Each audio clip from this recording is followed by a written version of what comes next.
Please support the bar by subscribe, and sharing my cast. Follow my social media at Facebook, Instagram, Gab, Parler, BitChute, YouTube, DLive, Twitch, CloutHub, and Rumble, or join my Subscribe Star. Make a donation by clicking on the links on the description box.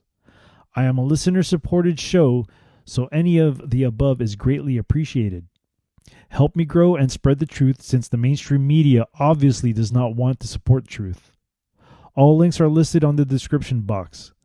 God bless you and enjoy.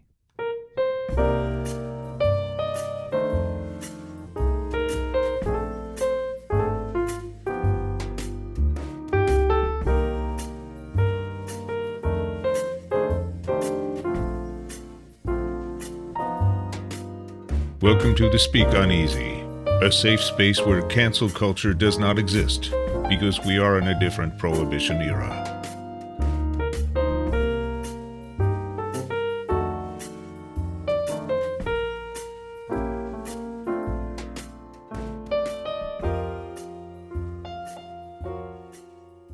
Good evening and welcome to another episode of the Speak Uneasy with your host, the bartender.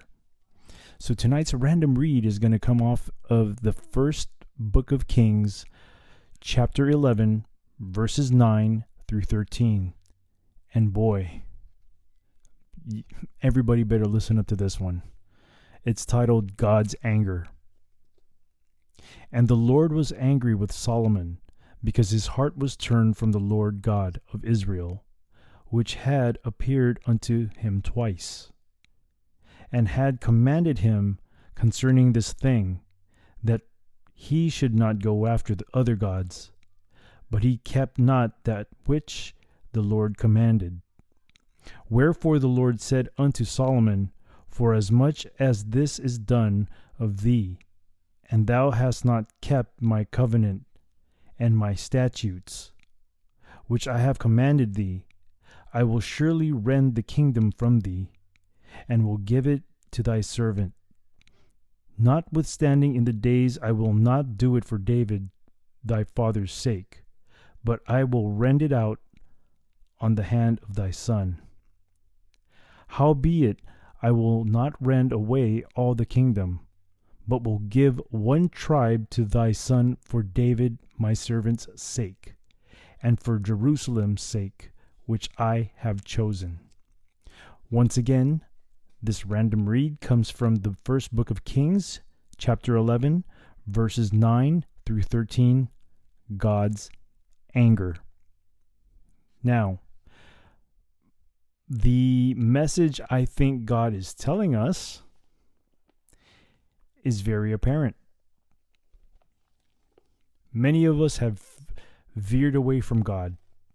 Many of us, in hopes of putting change into humans, which is fine, but I think that we ultimately have to ask for God for this change to happen here, especially in this country.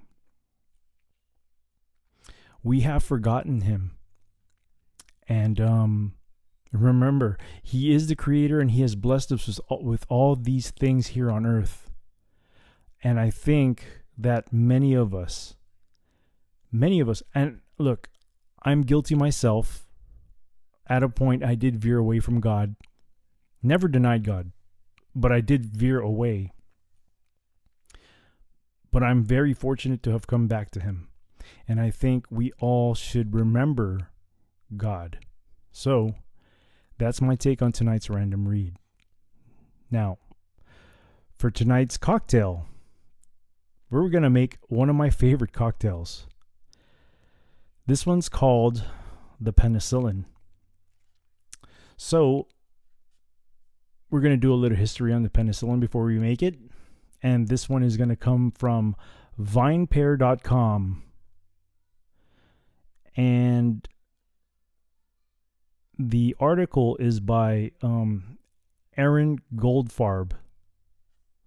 Not sure when this was written, as it has no date to it. Let me look. Let me look for a date. Yes, it was published on August 11th of 2020. So the article reads, created by an Australian in a Manhattan bar and built with 2 different scotches, the Penicillin burst onto the scene in the nascent days of the modern cocktail revolution. It was 2005, and New York's Lower East Side drinks movement had already helped revive classic cocktails from a pre-prohibition era, as well as spawned some modern masterpieces like the Gold Rush. Yeah, we made that one last week. If the Gold Rush was essentially a whiskey sour made with honey, the Penicillin would make that template even more baroque. Baroque, not broke, okay? Baroque. Bartender Sam Ross, he seems to be a very famous bartender, freshly immigrated to the States from Melbourne, and just 22 years old at the time, was toying around one quiet night when he made a Gold Rush riff, splitting the sweetener base 50-50 beyond honey syrup and a fresh pressed ginger juice. It was good, but why stop there? Wanting a spirit less sweet and more mellow, blended scotch was swapped in for bourbon. Its malty notes matched the ginger beautifully, both providing an assertive directness. Additionally, a 1/4 ounce of smoky scotch was floated atop the drink, mainly to toy with the aroma. Served in a rocks glass with a straw, you would smell the smoke from the scotch before you'd ever taste the spicy, tart, yet sweet cocktail lingering underneath. In an era when many Americans were still learning or relearning to love basic old fashions and Manhattans, this drink played with the palate in a way no other drinks of the time really did. It was extraordinarily complex. It was a little bizarre, and it was totally delicious. Its medicinal name is a nod to the fact that ginger and honey are flavors innately comforting when sick, whether in the form of a cough drop or a mug of warm tea. Man, I can't read tonight. For the next year or so, the Penicillin would remain a New York secret, only occasionally whipped out at a small group of related bars when drinkers asked for off-menu bartender's choice cocktails. Some of those drinkers were bartenders themselves, who built a cult following for the cocktail. Soon they started putting it on their own menus. Its virality would quickly spread across the country. In his 2016 book, A Proper Drink, cocktail historian Robert Simonson calls the Penicillin the most well-traveled and renowned new cocktail of the 21st century. Today, the Penicillin is the modern classic, yet somehow a reminder of a distant past too. It's on menus across the globe, from lavish hotel lounges to esoteric cocktail bars to even chain restaurants. It's been riffed on endlessly, to being turned into fizzy highballs or creamy dessert drinks. It's even been turned into a frozen cocktail, the Penicillin, at a backyard bar in Brooklyn. But it's also a classic because it's easy enough to shake up yourself at home. Once you've made some honey syrup and ginger, the rest of the build is fairly by the book. Don't worry, the Johnny Walker will do most of the heavy lifting. I'm assuming this was to promote the Johnny Walker Scotch line. Okay, so that's a little history on the Penicillin. And now, guess what we're going to do? Actually, guess what I'm going to do? We're going to mix this up. So, right now, I have my rocks glass, and it is being chilled right now. So we're going to go ahead and dump all the ice. Actually, no. We won't do that yet. We'll put everything in the mixer first. So we're gonna make a little twist to this, because the scotches that I have on hand right now, I have a bottle of a Macallan double cask 12-year, and also a Dalmore aged 12-year, and on top for the topping we're gonna use a Lafroig Select. The reason why I have two different scotches here is because it's down to its last drips of scotch, and I might as well just use it for this episode. So this one is asking for 1.5 ounces for their scotch, but we're gonna go 2 ounces on the scotch for this one. So let's see if I have enough scotch here to make an ounce for the first bottle, which would be the Macallan 12-year double cask. So let's get that into the shaker. All right, I got enough I got enough over there for the... There's the first ounce. Let's see, and now we're gonna go ahead and add some Dalmore 12 as well.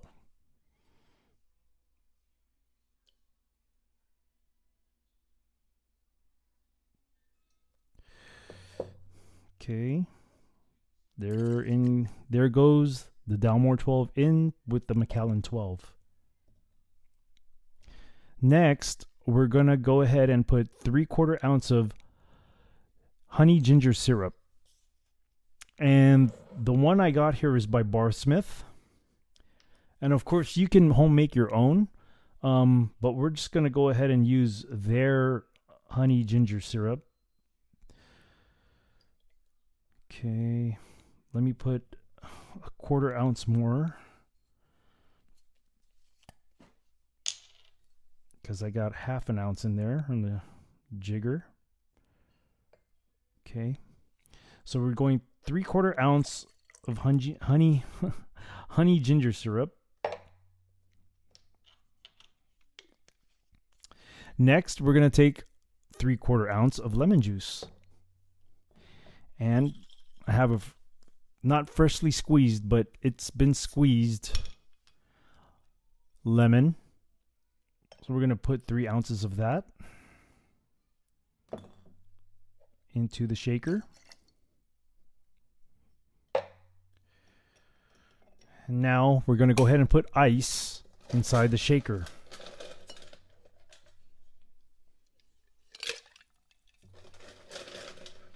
Oh man, I can already smell this thing. This is one of my very favorite drinks. I like whiskey sours, but this brings a new flavor. This brings a really good flavor into this because not only are we using honey ginger as the sweetener, honey ginger syrup as the sweetener, but we're also using scotch as the base liquor. So we're going to be expecting more of an earthy tone to this. Now I got my shaker all iced up, and we're ready to shake. So here we go.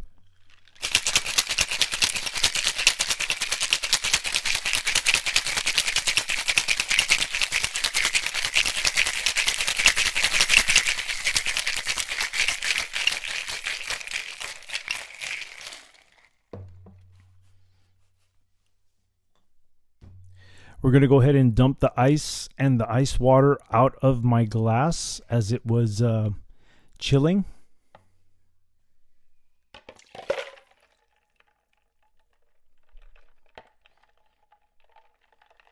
And we're going to go ahead and add a cube of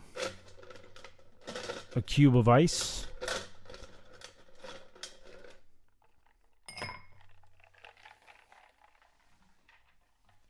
And here we go for the pour. Do a little taste. Ooh. Ooh. That tastes good.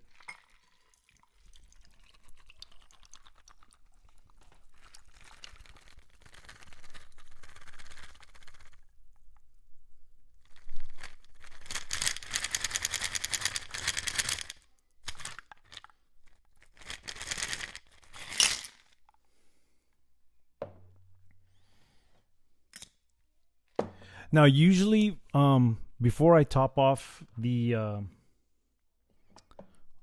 hold on for a moment. Let me just put this out of the way. Now we're gonna top this thing off with the Lafroig, and the bottle of Lafroig that I have. And if you people have never had Lafroig, this is one of the most peatiest scotches ever. You want to talk about earth tones, man? This is like, oh, I mean, to a normie who doesn't know anything about Scotch, and some days I can drink this neat. Some days, like when I've had a rough, especially when I've had a rough week at work. Now, if you don't know anything about Scotch, imagine putting like soil into your tongue. That's how earthy this thing is. And that's because of the peat that is used during the production of Scotch. So we're gonna take a quarter ounce of Lafroig Select, and most of the Scotches that are peated or have that strong earthy tones come from Islay in Scotland. And it's because of the water and the peat that they use. So let's pour a quarter ounce of this into the jigger. And let's top this off. Okay. So if you guys remember last week's episode when I made the Gold Rush, the color of the Gold Rush was like dark yellowish. This one is actually a little lighter on the color. Okay. Ooh, okay, so I guess what Sam Ross was trying to get here was before you drink it, or as you're drinking it, as the drink is coming into your nose, it hits you with the earth tones, the peatiness of the Scotch, the Islay Scotch that's topped off. So I'm getting that peat smell really strong initially. This is the drink being held up to my nose right now. Now I'm gonna take a sip, and I will let you know what I taste.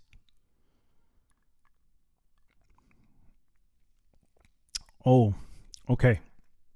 Now, mind you that Scotch and the peatiness of Scotch is not for everybody. When I first started drinking Scotch, like seriously, this was the first Scotch that I just dove right into this one, Lafroig. And boy, did I say to myself, yeah, I'm never drinking this again. But I've grown to like it. Now, if you've ever had a whiskey sour, this is very similar to it. The only difference is the earth tones you get from it, which is it's a well-balanced drink, which is why this is one of my favorite drinks, because it's not too sweet, okay, and you still got that little citrusy part with the lemon juice, but it gets thrown off when you top it off with an Islay Scotch. Man, this is one of my favorites, I gotta say. So, thank you, Mr. Sam Ross, for exploring the drink that you've created called the Penicillin.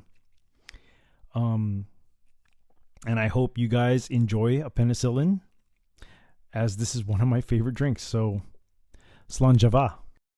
So today we're going to discuss this article that I found on RT News, which is an op-ed.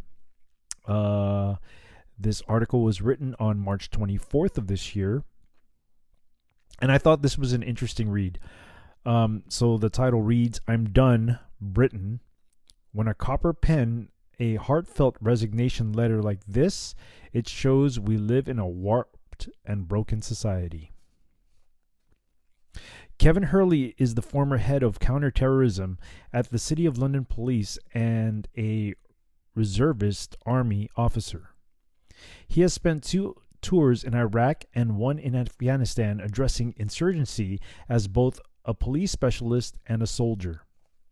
An anonymous police officer has quit, publishing a searing indictment of how we treat our men and women in blue.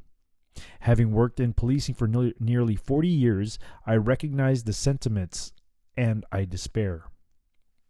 I urge you to read the disturbing words below, and if not weep, then think very carefully about them. They are a cry from the heart and should be a wake-up call for all of us who want to live in a decent, harmonious society in which the law is upheld and we are safe to go about our business in peace. As a former senior officer in the Metropolitan Force and a former elected police and crime commissioner, I have heard similar words to this articulated 1,000 times. It is still depressing for me to read them, and they may well shock you. It's the story of why a very experienced, articulate, caring, and sensitive officer is leaving the job after 20 years, when they're in their prime as a public servant, with perhaps another 15 or more to give. The writer's sentiments are not usual. I can tell you of gifted Oxford graduates filled with hopelessness who resign using such language, of experienced, well-motivated detectives walking out the door to join the financial service industry, of expensively trained firearms officers leaving to drive a train and enjoy a more relaxed life and better pay. I've seen former teachers, nurses, army officers, and political advisors joining and then leaving the force because they were overwhelmed by the frustration, criticism, and sense of futility they faced as police officers. I've reproduced most of this resignation letter in full because it reveals things about our society that all of us, not just the police or public servants, should be concerned about. Maybe amid the pandemic, we might pause and think what this lone copper is really saying to us. We would be wise to do so, because it's nearly too late to address the vital issues they raise. Remember, too, that this officer penned the following last week, before the avalanche of criticisms made the police with regard to the Clapham vigil and the riots in Bristol. So here's the letter that he wrote, okay? I'm a cop of 20 years. I'm leaving. I'm done. I'm done with duplicitous liars and twisters of the truth in Parliament, who destroy policing to further their own careers. I'm done with those charlatans and snake oil salesmen and women who spread their bile, whose acid eats away at society, its values and future. I'm done with the utter lack of consequences of their corruption. I'm done with the duplicitous liars and twisters of truth in the media and journalism with their spin, lies, misinterpretations, and half-truths. I'm done with their 24-hour news, their Twitter echo chambers, their pile-on tactics and agendas to invent the next big story or extend the life of the old one. I'm done with their sickening pretense that they are on some crusade to make the world a better place. Senior commanders throw officers under the bus. I'm done with the socially corrosive special interest groups who want to be top of the victimhood ladder and are prepared to burn the world and anyone different to them, to ensure they are heard above anyone else. Their constant screaming for attention and even more fantastical claims that bear no scrutiny, but which they know they will never be challenged on, because, cancel culture. I'm done with the public, their violence, their lying, their abuse, their spitting, their constant screaming for instant gratification and destruction of anything and anyone around them if they don't get their own way. Like a bunch of petulant adolescents. I'm done with their demand for every right, real or imagined, and their utter lack of personal or social responsibility to each other. I'm done with the senior officers who will jump on any bandwagon, throw any officer under a bus for doing their job, do anything at all to get that next rank and more power. I'm done with the pretending to be cops when they are just politicians in uniform.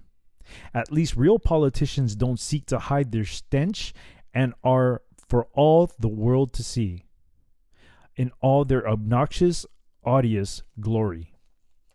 I'm done with the far left and far right, two sides of the same violent, socially corrosive, and destructive coin, trampling over anyone and everyone, destroying anything in their paths, if it doesn't conform to the right narrative or worldview. I'm done with their red and black flags, their baklavas, their violence, bullying, and intimidation. I'm done with them calling themselves Nazis or Antifa and pretending they are any different to the opposition. I'm done with their anti-locution and persecution of anyone that isn't on their side. I'm done with their cheerleaders in the media who adopt their causes but absolve themselves of any responsibility for the harm they cause. I'm done with the Soviet-era scale of bureaucracy that stops me doing my job. The projects that strangely never fail, the nepotism in the promotion boards, and the boys and girls club in policing that look after each other, no matter how incompetent, and screw everyone else who isn't in their gang. I'm done with their self-promoting cliques and the associations they hide behind when they're professionally incompetent. But they're always useful for a photo opportunity to make the force look good with whatever group is having their week or is fashionable that day. I'm done with the few corrupt cops who drag all our names through mud and the false narrative that the vast majority of frontline cops are tainted. I'm done with the grandstanding cops dancing for YouTube wearing rainbows. I'm done seeing my brothers and sisters on the front line battered, criticized, unsupported, and demoralized. I'm done with the fortitude, inherent goodness, and the sense of service that makes them run forward, knowing the armchair critics will crucify them after. I'm done with their false hope that things will improve, society will value them. I'm done with them being lied to by our leaders and then lying to themselves that maybe this time those leaders can be trusted. I'm done with seeing those youngsters suffer an age too fast of a decent life passes them by as they waste their lives on this. Oh gosh. Wow. I'm done with the grandstanding cops dancing for YouTube. Okay, I've already read that part. Oh, wait. Actually, no. I'm done with the grandstanding cops dancing for YouTube wearing rainbow as so. Okay, I've read that part. Here we go. Kneeling for a Twitter photo, lecturing the public about things that shouldn't concern us, forgetting we are the law police. I'm done with the false narrative that suggests this is the norm and that all cops are more interested in being woke social workers than doing their jobs. A false narrative we have facilitated by allowing this self-indulgent, shameless self-promotion for a few individuals to proliferate. I'm done with cops being told they are somehow lesser without a degree and their instincts are biased and bad. that experience and street knowledge is discriminatory. I'm done with the lies that the College of Policing is on our side, that the courts value and support us, that the Independent Office for Police Conduct isn't an insidiously untrustworthy organization out to get us, that Her Majesty Inspectorate of Constabulary understands policing. I've had it with cleaning up all public feces. I'm done with the anxiety, the anger, the constant state of heightenedness, arousal in case of danger when I should be feeling safe in my own home.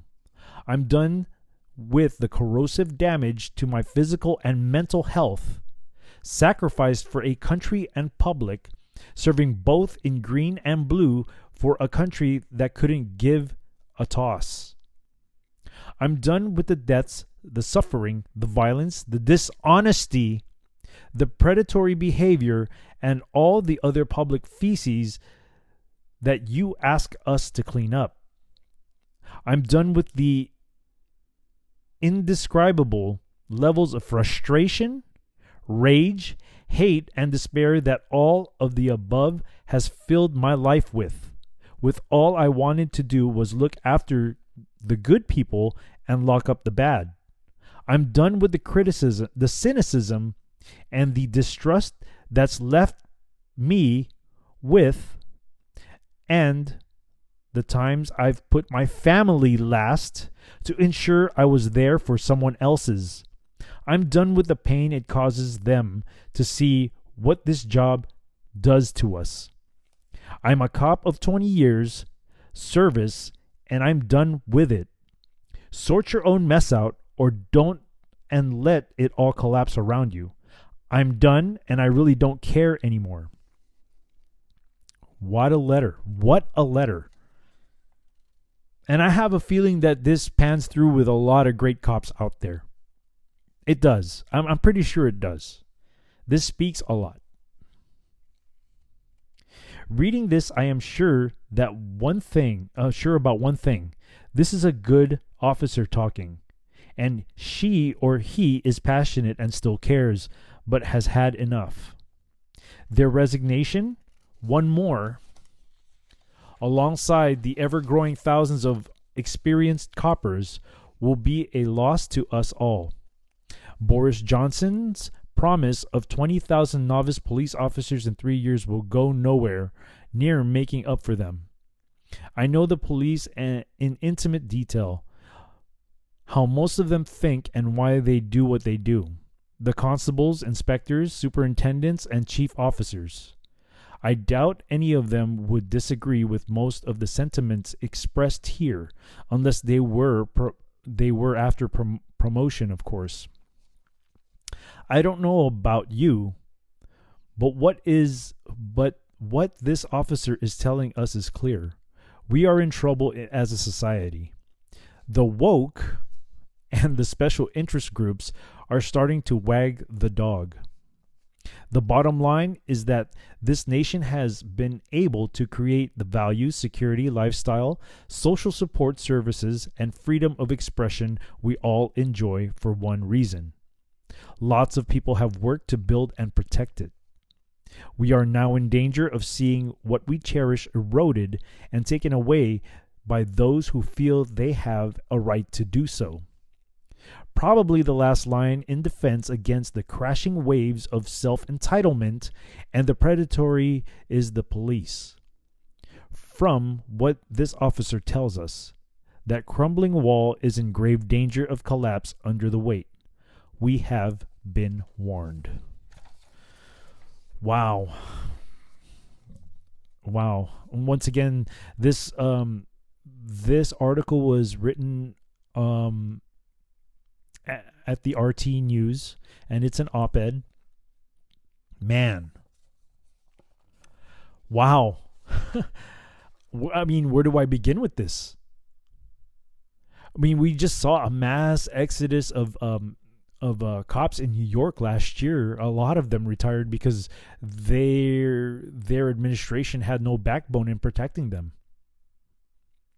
And there have been, I mean, just watching all the police news last year, you have a lot of these chiefs, sheriffs. They bow down to the mass public for political reasons instead of having a backbone for their own soldiers or their cops or deputies or whatever you call them. And I feel for, I really feel for these cops. I do. A vast majority with the experience. I'm not talking about the people who just got hired in. I'm talking about people who have done the job for a long time. They have seen a massive change in policing and have seen that it has crumbled down to political correctness as opposed to doing what's right and what's wrong. It seems to me that a lot of these politicians who make these laws in order for cops to have a hard time in enforcing what is right. It becomes very difficult. And I know, I'm pretty sure, I'm not going to say I know, but I'm pretty sure that a lot of cops with so much, like I'm talking about, okay, when I refer to cops, I'm talking to cops who have done the job for a long time, who have seen the massive changes in policing, because it has progressively changed fast. And having to see a lot of these videos where they're dancing and all, it's just ridiculous to me. But a vast majority of cops who do the job have seen it just corrode really fast, and now politics seems to be playing a major role on how policing is done, which is wrong. Policing should not be used as a political guise. It should be used to uphold the law. That is why it is called law enforcement. But a lot of them have become politicians for their own personal gain. And it's sad to see that, I'm pretty sure that it's everywhere as far as the good old boys club. It's everywhere you go, but I'm pretty sure, especially in law enforcement and in the military, I'm pretty sure that runs real big. And of course, being a yes man, being a yes man will definitely shoot you to the top real fast. At the same time, selling yourself, even if it goes against what your beliefs are, or what your moral value is, there are many people out there who give themselves up to get that buck or get that power of position. And it's sad. And I've discussed of how much of yourself are you willing to give. This falls in the same line of that. I've learned through my spiritual journey, having this relationship with God, that I need to let go a lot of myself. And what I mean by that is I'm beginning to learn that I'm here to do God's work as opposed to doing work for myself, right? I work for myself so I can provide for my family. Correct. That is true. But what I mean by letting go more of myself is that it's not about me. It's about us serving God. And I'm turning my life. I'm in that point of my life where I'm turning this all around because I'm beginning to figure out that this is not about me. This is not about any of us. This is about serving the Lord. This is what God wants us to serve Him. Okay? He has given all of us some kind of talent. I don't know. I have yet to figure out what my talent is, because I can't say that my talent is speaking. It's not speaking because I sure as hell I'm not articulate. I try to get my point across as simple as possible, and I don't have an extensive college education. I've done a little bit of college. I've done enough to tell me that it's not for me. Even when I was in high school, I know I've explained this many times before. I was a horrible student. But it's funny because after all that, and having to be awakened to a lot of things, I seem to be learning more as somebody who's self-taught. I gather my own information through different outlets, and I try to figure out what's correct and what's not correct. And it seems to me that I'm growing and learning more this way for me. But back to what I was saying about it's not about me, and it's not about us as individuals. It really isn't. Like I said, whatever talent God has given to us, we have to use that to serve God. God is our provider. He will provide. And I've heard jokes before I started having a true relationship with God. I've heard jokes that, oh yeah, Jesus will provide all this stuff. He will.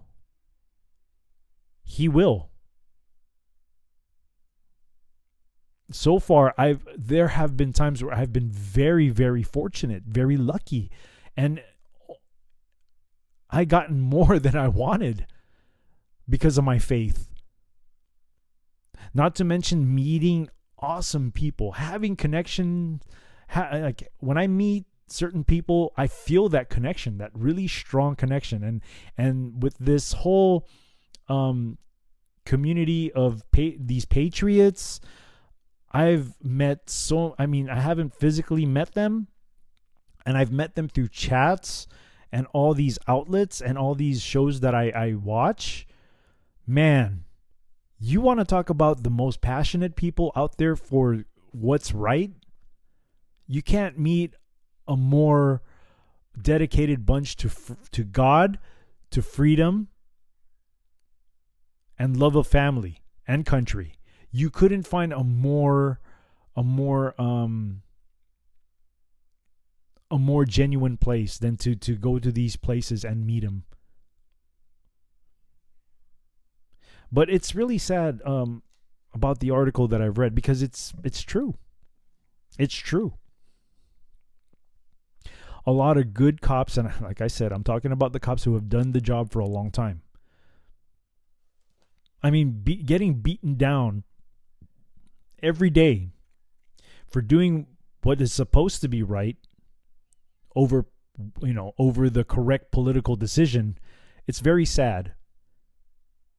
And I wonder how they feel about, I'm pretty sure that it's leaving a bad taste in their mouth. Like a lot of them, I'm pretty sure, don't want to get back in. Like if once they retire, they don't want to get back into anything that has to do with like any job, any retirement job, like a part-time or whatever. I'm pretty sure that they don't want to be involved in anything that has to do with law enforcement. Like directly, maybe they would like get into gun building or something like that, something indirectly. But as far as like getting back into it directly, but also a lot of, I don't know where I'm going with this, but this is a very sad thing to read, because if this is how a lot of really good cops feel, then we're in danger. We are in danger. The newer generation, and this is just me thinking, generally thinking, they don't know they don't know, it's going to be hard for them to make split second decisions, because now they have to think about, well, is this going to look good on somebody's camera phone, or is this going to be perceived as racist, or it's just it is a very tough thing now, that it could cost you your life.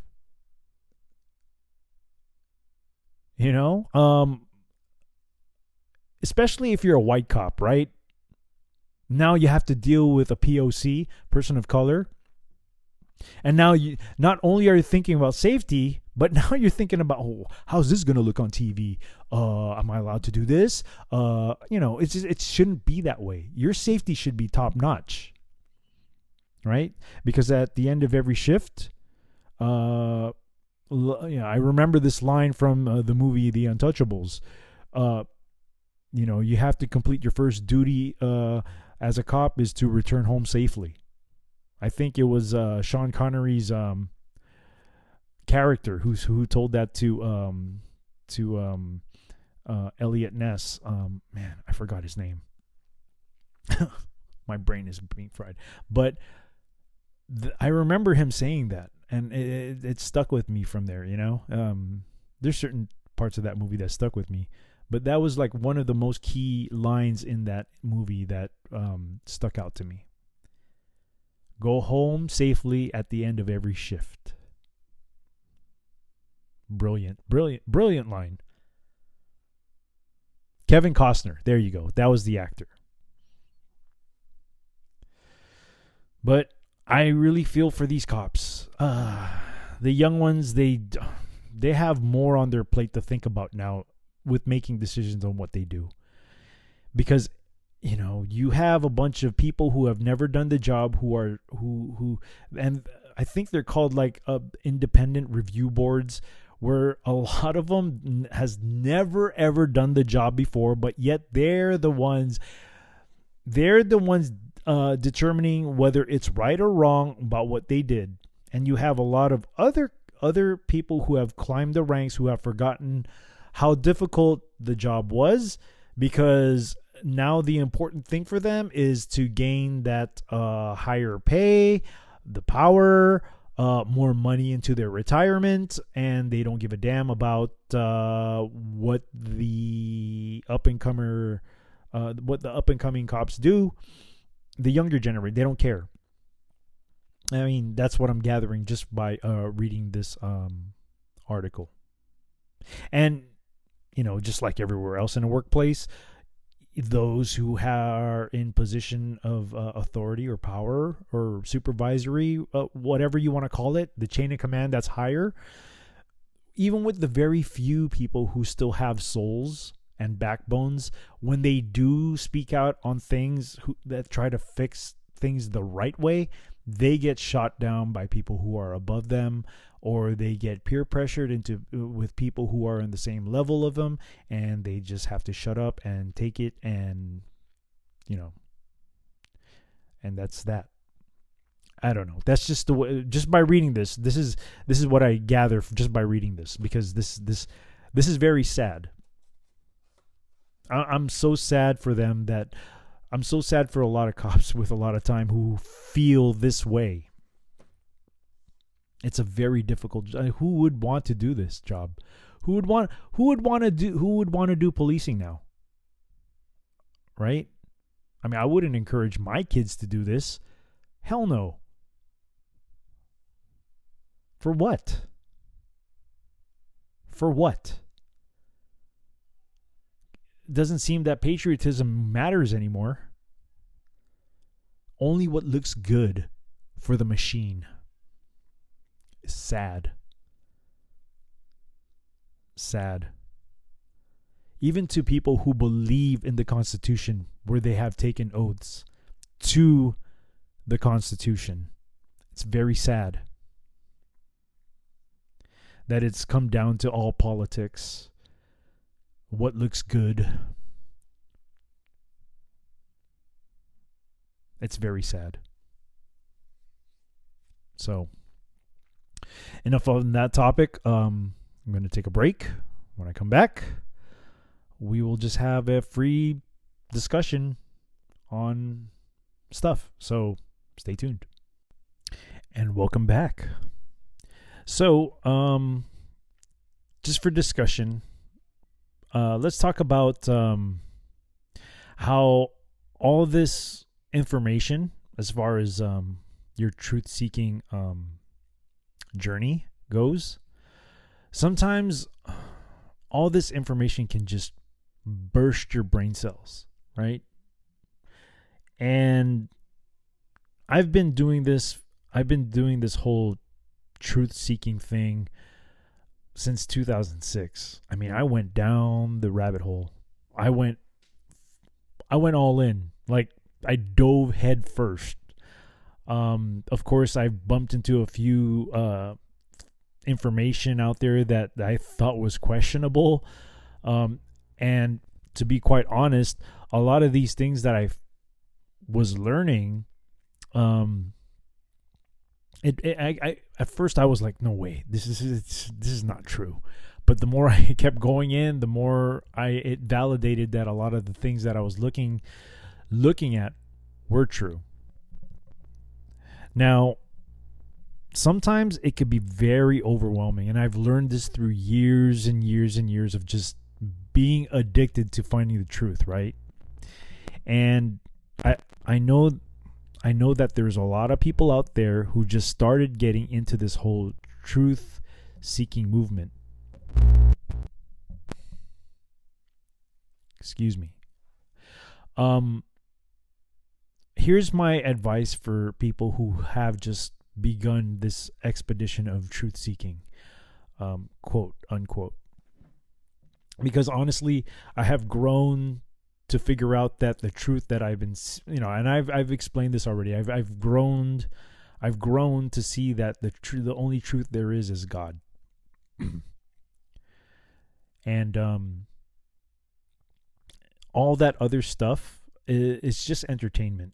I mean, yeah, there's truth to it, as far as the politics and all these things that we're looking at. Sure, there's a lot of truth to it, but honestly, God is I would say, he is the chess grandmaster. So he's moving pieces all over this chessboard against the devil to, this is all a chess game between God and the devil. But I think there's even more to it too, because people's lives are taken away in the name of the devil. And I do believe that we are definitely in a spiritual battle between God and the devil. But my advice to a lot of people who have just started getting into the truth-seeking movement is that there are going to be times where it's just going to negatively impact you, because all you hear is a lot of bad stuff. And believe me, truth-seeking has a lot of bad news to it, because you're beginning to find out things that you never thought that were true, but they are true, and it has a negative impact on you.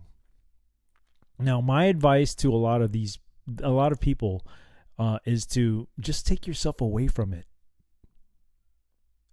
You have to separate yourself from all this info from time to time in order for you to stay sane, and in order for you not to become a negative person. Because man, when I started this whole thing with finding out what the truth is, I used to listen to a lot of AJ.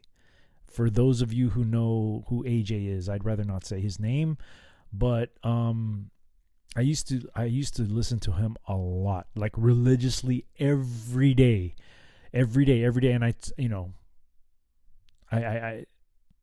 it got to a point where when I was talking to people to try to awaken them, I would get angry because they wouldn't accept what I was saying as truth, and you come off as somebody who's really crazy.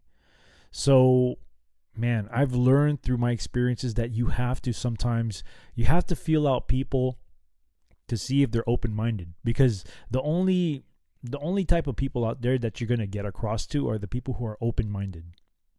You're not going to you're not going to awaken people who are content about how they see the world, right? Because we were all programmed to believe that there is a limit to what we can think about, when in actuality there's a realm of possibilities that have no limits at all. And I'm not trying to go far off the end, but there are things out there that you may think is crazy, but is really truth. And a lot of that comes from predictive programming with all these TV shows and movies. They make it seem like it's fake, but in actuality, they're getting you prepared so that it's easier for you to accept when the time comes for them to reveal that certain thing. So, call it what you will. But that I've learned that a lot of these shows that they show on TV has their agenda is to do predictive programming to a lot of people, so they accept it as a norm when the time comes. But from time to time, even more often than you think, it's healthy for you to take a break off it. Please, I advise a lot of people out there, if they have some kind of hobby, whatever it is, take the time off to get yourself out of this info thing and just take a break and live life. Do the little things that make you happy inside, so that you will find some sanity in yourself. Because, like I said, you bombard your brain with so much information that you become a very angry person, and you start looking at your view of things are going to start looking negative, and everything will be negative around you. So it's very healthy just to get away from that. Sometimes what I like to do is I like to listen to music, because, man, music to me is a passion. Like, ever since I was young, music resonated with me very well. And as I was growing up, as a especially as a preteen and a teen, where growing up in a broken home, I couldn't really go to people to kind of talk to about my problems. I felt that listening to a lot of songs, their lyrical content, helped me get through a lot of things in life that I never thought I would get out of. Because I was able to find something that related to me, or I can feel that pain because they're singing about it. So, you got to find something out there that makes you happy inside. Because let's face it, man, the truth journey is not an easy journey at all. It isn't. And on top of that, people who side on the truth are the minority, and that's the truth. Wow, a truth within a truth. You like that? It's not an easy thing, and it's not a popular thing. Truth is not a popular thing. It never has been. It is not now, and I don't think it'll ever be a popular thing until God makes his return with his son back on this earth.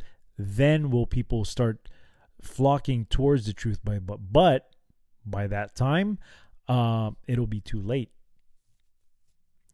Which is why I try to steer people into the God portion of the truth seeking, because, man, I tell you, all these years of me trying to find the reasons why people in power, all these political leaders, all these powerful people with influence,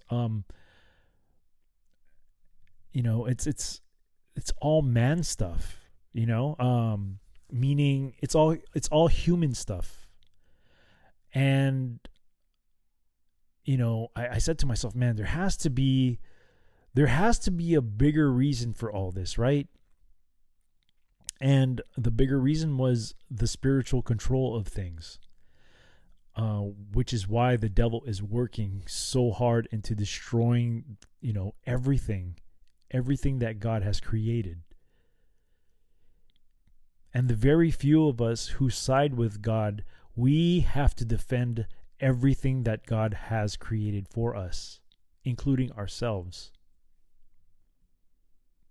So, don't feel guilty about having to take a break every once in a while. I tell you, if you feel like you're losing it because of this truth-seeking thing, you're not. That's exactly how human behavior is when we deal with a lot of bad news, because let's face it, the truth-seeking thing is mostly bad news, right? And you're bombarded and you feel like impending doom when there isn't. There is no impending doom, especially if you are a follower of Christ. There is no impending doom. This is exactly how it should be played out, because if it wasn't, it wouldn't be playing out the way it is. This is exactly, God knows everything. Like, He knows how this whole thing is going to pan out. So all we have to do is put our trust in God and let things pan out the way they do. It's going to be beyond our comprehension on why things have to be the way they are. That's none of your concern. Just let it play out the way it has to. Your concern should be to serving God, finding what your talent is in order for you to serve the Lord even more. Right? And not only that, but also finding your talent could also lead to helping others find their talent in order for all of us to help each other out and work in unison with each other. It sounds hippie-ish, but I honestly think that this is the way we are supposed to be. Interacting with each other. This whole thing with money and all these worldly things, it shouldn't be. What it should be is we should be helping each other out with our talents, and that's how we make payments to each other, right? We should be doing things for each other. That's just the way. I think I'm beginning to see that that's the way it's supposed to be, or maybe not. I could be wrong. I don't know. I don't have all the answers. This is just what I'm concluding in my own brain. Like I said, I'm not an articulate guy. I am not a bright guy by any chance, but I'm just somebody who kind of, I want to say I think logically, but a lot of, quote, normies out there would deem me as somebody who is a crazy conspiracy theorist. I'm sorry that they feel that way, but I don't care about being scrutinized or whatever. I don't care about it, because at the end of it all, I know what team I'm going to be in, and it's going to be the winning team. So, take your time. Take your time when it comes to all this information gathering into your brain. It could be a very overwhelming thing, and it also could destroy relationships with people as well. Because there have been times back years ago when I didn't know how to tame this thing, because it's something that has to be tamed, right? You have to know when to stop and walk away from it just for a bit. It has destroyed relationships, it's definitely I don't want to say that I have more knowledge than other people. I would like to say that I'm more open-minded than other people, because sometimes, when I wasn't able to tame this thing with the truth-seeking thing, I would look at myself as somebody who's more informed than that person. And that's the wrong way of thinking, because that's kind of being like, I'm better than you. And that's not the way it should be. Like, the way I think about it now is I'm more open-minded than that person is. And if they choose not to, not to listen to what the possibility of a truth could be, then I'm never going to get across to people like that, unless they experience something that makes them kind of open up to it. And that's pretty much how you talk to people who are not necessarily don't know the truth. You have to feel them out at first. And maybe my choice of words, what I just said, was not right, but what I'm trying to say is, when you're talking to somebody, you have to make, you kind of have to see if they're open-minded to hearing different ideas. That's the way you can't just straight out like, boom, like, this is where I stand and this is truth and all that stuff. No, it ain't gonna work, because now people look at you crazy, and they're just gonna dismiss you. The way I've done it is just have normal conversation, like, oh yeah, talk about a certain topic. Like, let's say, for my thing, I like talking about whiskeys, bourbon, and scotches, because I like to collect, and this is the Speak Uneasy. I like mixing drinks. So I start off with conversations like that, and then kind of veer off to like current events, and then from there, choice of words, and then you open up to say, oh well, what do you think about this? And then that's when the dialogue opens up to possibly awakening somebody. So it's an art. It's an art form that you either have it or you don't, or maybe it's something that you can work on. Because we have to get the truth out there, right? No matter what it is, whether it be about politics, the politicians, God, anything. We have to get the truth out there. The truth is not for us to keep to us. The truth is out there for us to share with everyone, so then everyone will be able to be awakened to what's really going on.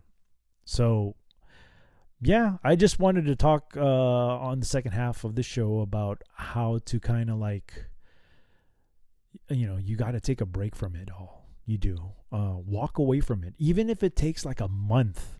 Because I think there was a span of like 2 or 3 weeks where I just did not listen to anything, which was kind of hard, because the mainstream media that plays out will play, but I try to just block that off away and just listen to music, and did my thing within those 2-3 weeks. Read a book, just do something that'll get your mind off of the type of truth seeking that you're doing. So yeah, that's how I wanted to close off the second portion of the show, and of course close out the show. So I just want to advise you guys that to my listeners, that I am working on a website, and hopefully it'll launch I want to say by summertime. And on top of that, I've just started opening up a merchandise store, and I hope that this will help my cast grow. I do want to do this full time, because I honestly, I'm just tired. I'm tired of having to travel back and forth, for one, to a state that I absolutely cannot stand. For two, I've already explained this many times, that I honestly think that this is the path that God wants me to go. I think this is what he wants me to do. He wants me to communicate with all you guys out there and try to spread the word of the Lord, and try to get you guys more have a relationship more with God. I think I honestly feel that. I would get deeper into this conversation, maybe on another cast, I also want to start interview, like having like a guest co-host, because I think I'm getting more hits on BitChute as far as interacting with other people and having to hear their ideas and having them hear my ideas as well and try to mesh up. And it seems to be more popular than just me talking. And you guys are probably just tired of the whole thing. But one day when I'm free from the slavery that I'm in California, one day I really hope to do a video thing which would make more sense as the Speak Uneasy. Man, there's just so many things that I want to do right now that my current situation is holding me back. And if I'm able to break away from that into doing this full time, then the door will be opened up to do more things, more shows, and having discussions with more people out there. So the only way I can do this is through your help. I never expect anything from anybody, but I really would like this thing to grow, because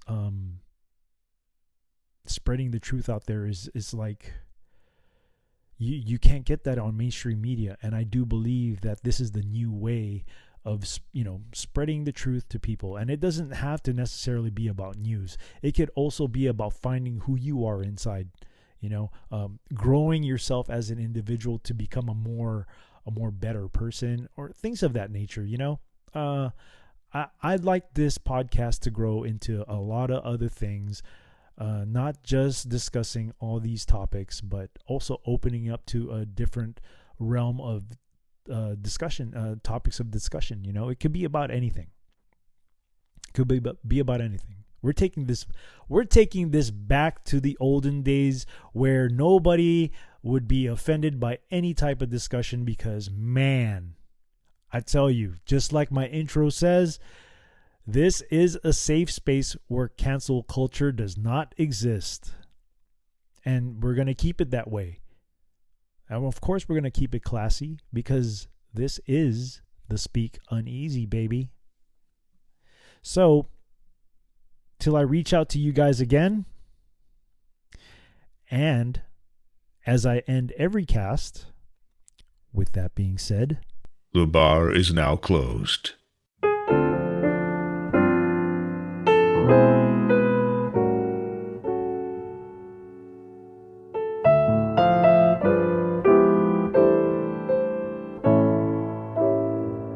I can't help but wonder if I'm under a spell. It's more than a passing notion. I've never fallen with such devotion. I can't help but wonder if it's only a dream. Am I naive, or can I believe that things are really as they seem? Can anyone explain how to understand what's true? I know I just can't tame it. Whenever I'm with you,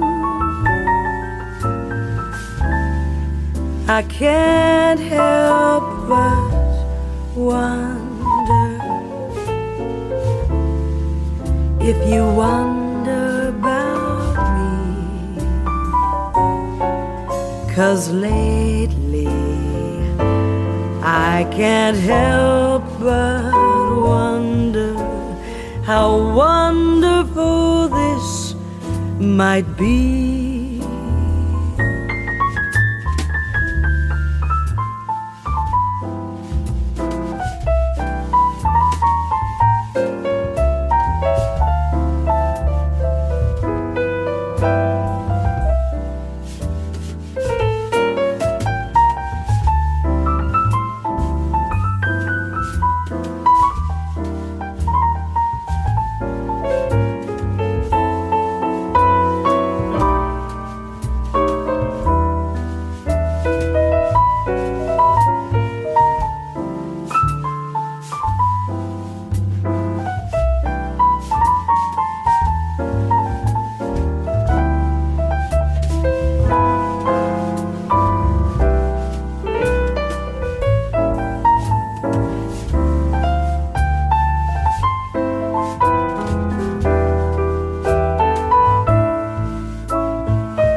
how to understand what's true. I know I just can't take it whenever I'm with you. I can't help but wonder if you wonder about me. 'Cause lately I can't help but wonder how wonderful this might be. 'Cause lately I can't help but wonder how wonderful this might be.